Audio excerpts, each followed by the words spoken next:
So you're wondering what type of student loans will qualify for consolidation or lower payments or maybe even loan forgiveness. Here's the thing.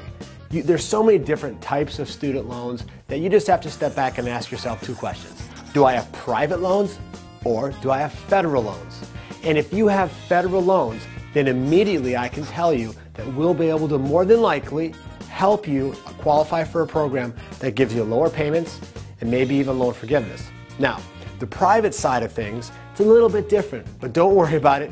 We're able to help you there too.